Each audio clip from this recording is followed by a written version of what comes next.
खुलुमबाय बेयो बड'लेण्ड इंखं टेलिभिजन दिनै 28 जुन 2021 समबार खालि सानसेनि बरादखौ नोंथांमोननि खाथियाव लाबोदों आं सदानन्द दैमारिया।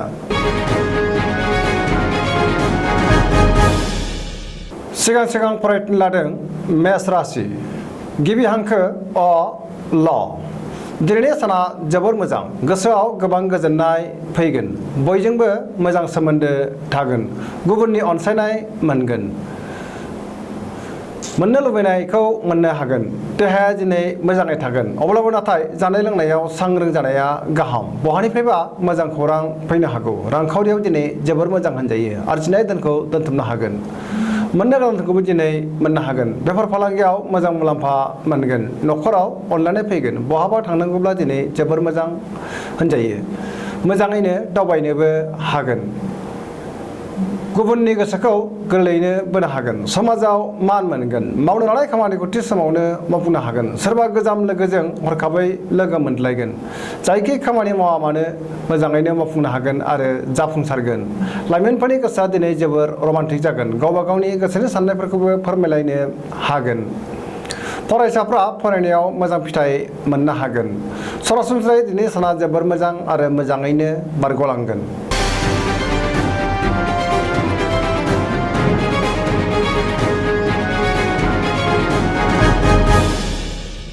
वृष राशि गिबि हांखो इ उ ब। दिनैनि साना जोबोर मोजां, गोसोखौ दिनै जोबोर गोजोननाय मोनगोन, गुबुननि थाखाय मोजां खामानि मावनानै होनो हागोन। सिगांनि बबेबा जाथायखौ गोसोखांनानै दिनै गोसोखौ जोबोर गोजोननाय मोनगोन, गोसोनि बोलोआ बांगोन, मावनो लानाय खामानिखौ थि समावनो मावफुंनो हागोन। समाजाव मान मोनगोन, रांखावरियाव जोबोर मोजां होनजायो, मोननो गोनांखौ दिनै मोननो हागोन। बेफार फालांगियाव जोबोर मोजां मुलाम्फा मोनगोन। बहाबा थाङोब्ला दिनै जोबोर मोजां आरो मोजाङैनो हान्थिनो हागोन। न'खराव बिसि फिसायनि गेजेराव अनलायनाय फैगोन। देहाया दिनै मोजाङै थागोन, गुबुननि हेफाजाब मोनगोन, गोसोखौ दिनै जोबोर गोजोननाय मोनगोन, गोसोनि साननायफोरा जाफुंसारगोन। सुथुरा दिनै जेबो खहा खालामनो हानाय नङा। बिमा बिफानि अननाय आरो बोरखौ मोननो हागोन। लाइमोनफोरनि गोसोआ जोबोर रमान्टिक जागोन आरो गोसोनि साननायखौ फोरमायनोबो हागोन। गोसोनि साननाय लुबैनायफोरा जाफुंसारगोन। सरासनस्रायै दिनै साना जोबोर मोजां आरो मोजाङैनो बारग'लांगोन।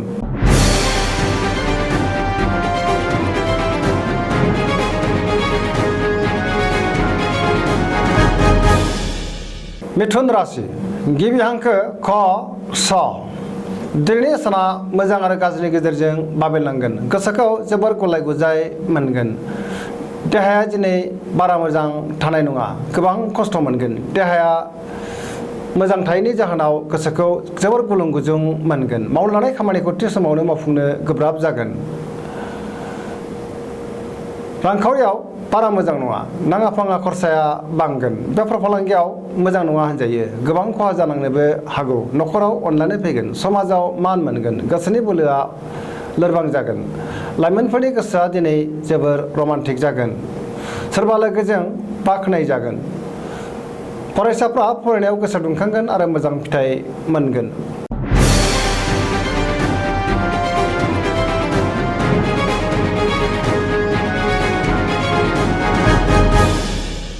कर्कट राशि गिबि हांखो ड ड ह।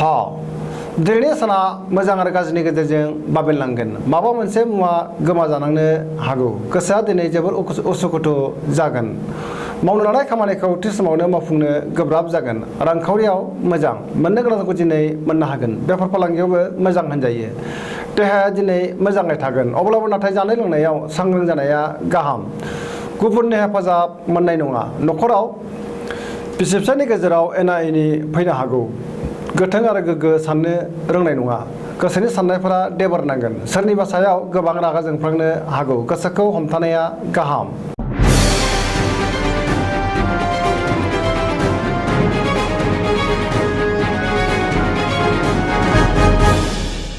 सिंह राशि गिबि हांखो म ट।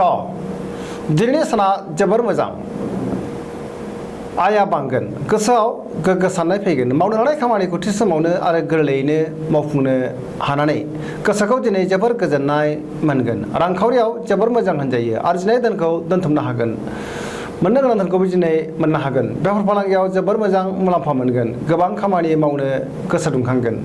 गोसोनि साननायफोरा जाफुंगोन। गोदान खामानियाव आखाइ होनो हागोन।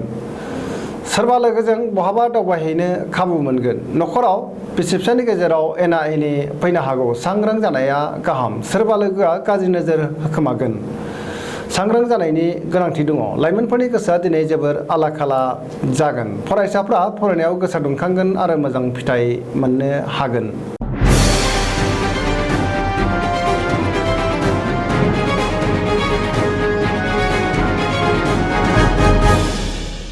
कन्या राशि गिबि हांखो प ट दिनैनि साना जोबोर मोजां। गोसोखौ जोबोर गोजोननाय मोनगोन। सुथुरा जेनगोन। जेरावबो मुलाम्फा मोननो हागोन। गुबुननि गोसोखौ दिनै गोरलैयैनो बोनो हागोन। बहानिफ्रायबा मोजां खौरां फैनो हागौ। रांखावरियाव दिनै जोबोर मोजां होनजायो। आरजिनाय धोनखौ दोनथुमनो हागोन। गोबां धोन आरजिनो हागोन।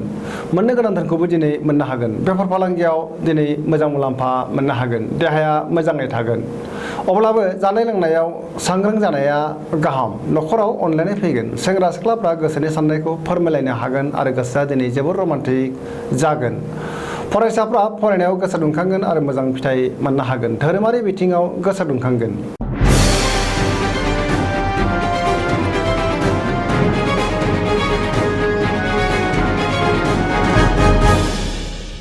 तुला राशि गिबि हांखो र ट दिनैनि साना जोबोर मोजां। गोसोनि बोलोआ बांगोन। गोबां धोन मोननो हागोन। गोसोनि साननायफोरा जाफुंगोन। मावनो लानाय खामानिखौ थि समावनो आरो गोरलैयैनो मावफुंनो हागोन। देहाया दिनै जोबोर मोजां थागोन। रांखावरियाव जोबोर मोजां होनजायो। मोननो गोनां धोनखौ दिनै मोननो हागोन। गोबां धोन आरजिनो हागोन। न'खराव बिसि फिसायनि गेजेराव अनलायनाय फैगोन। समाजाव गोबां मान मोनगोन। बयनिबो अनसायनायखौ मोननो हागोन। बेफार फालांगियाव गोबां मुलाम्फा मोनगोन। सोरबा लोगोनि हेफाजाब मोनगोन। समाजाव बयजोंबो अनजागोन आरो अनसायजागोन। बिमा बिफानि अननाय आरो बोरखौ दिनै मोननो हागोन। सोरबा लोगोजों जानबुंआव रायज्लायनो खाबु मोनगोन आरो बहाबा दावबायहैनो खाबु जागोन। लाइमोनफोरनि गोसोआ दिनै जोबोर रमान्टिक जागोन आरो गोसोनि साननायखौ फोरमायलायनोबो हागोन। फरायसाफ्रा फरायनायाव गोसो दुंखांगोन आरो मोजां फिथाइ मोननो हागोन। सरासनस्रायै दिनैनि साना जोबोर मोजां आरो मोजाङैनो बारग'लांगोन।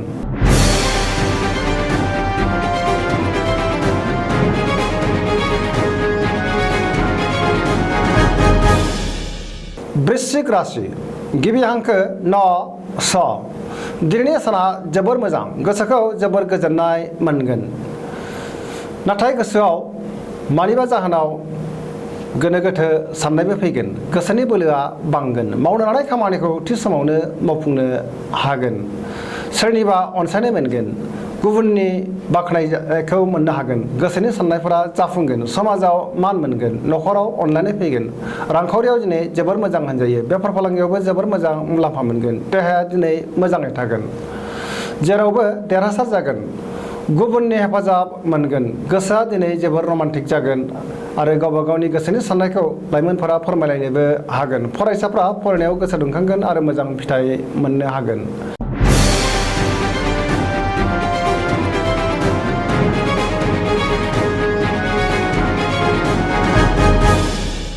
धनु राशि गिबि हांखो ध फ भ दिनैनि साना मोजां आरो गाज्रिनि गेजेरजों बाबेनलांगोन। मावनो लानाय खामानिखौ थि समावनो मावफुंनो हायैयाव गोसोखौ दिनै जोबोर गुलुं गुजुं मोनगोन। गोसोआव गोजोननाय गैयै जागोन। गोसोनि साननायफोरा देबारनांगोन। रांखावरियाव दिनै बारा मोजां नङा। बेफार फालांगियाव मोजां नङा होनजायो। खहा जानांनो हागौ। समाजाव गोबां मान मोनगोन। न'खराव बिसि फिसायनि गेजेराव अनलायनाय फैगोन। देहाया दिनै मोजाङै थागोन। अब्लाबो जानाय लोंनायाव सांग्रां जानाया गाहाम। लाइमोनफोरनि गोसोआ दिनै जोबोर रमान्टिक जागोन आरो गावबा गावनि गोसोनि साननायखौ फोरमायलायनोबो हागोन। फरायसाफ्रा फरायनायाव गोसो दुंखांगोन आरो मोजां फिथाइ मोनगोन।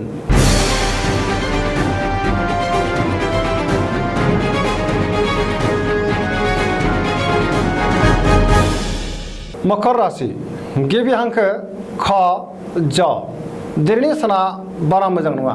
देहाया दिनै बारा मोजां थानाय नङा। लोमजानाय मोनगोन। गोसोनि साननायफ्रा दिनै देबारनांगोन। गोसोनि बोलोआ लोरबां जागोन। गोसोखौ दिनै जोबोर उसुखुथु मोनगोन। रांखावरियाव मोजां होनजायो। नाथाय नाङा फाङा खरसायाबो बांगोन। बेफार फालांगियाव मोजां मुलाम्फा मोननो हागोन। न'खराव अननानै फैगोन। बिदा फंबायजों मोजां सोमोन्दो थागोन आरो बिसोरनि हेफाजाबखौ मोननो हागोन। गोसोखौ दिनै जोबोर रमान्टिक मोनगोन।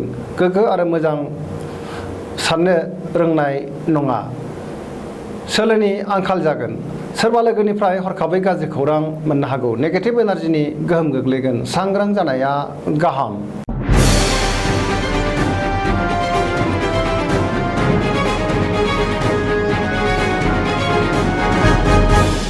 कुम्भ राशि गिबि हांखो ग स स दिनैनि साना जोबोर मोजां। बहाबा मोजाङै हान्थिनो हानानै गोसोखौ दिनै जोबोर गोजोननाय मोनगोन। मोजाङै दावबायनो हागोन। मावनो लानाय खामानिखौ थि समावनो आरो गोरलैयैनो मावफुंनो हागोन। गुबुननि अनसायनाय मोनगोन। बहानिफ्रायबा मोजां खौरां मोनगोन। समाजाव गोबां मान मोनगोन।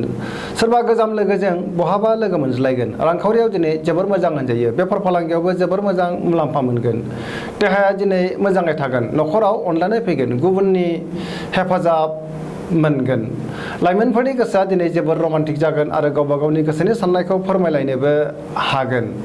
फरायसाफ्रा फरायनायाव गोसो दुंखांगोन आरो मोजां फिथाइ मोनगोन।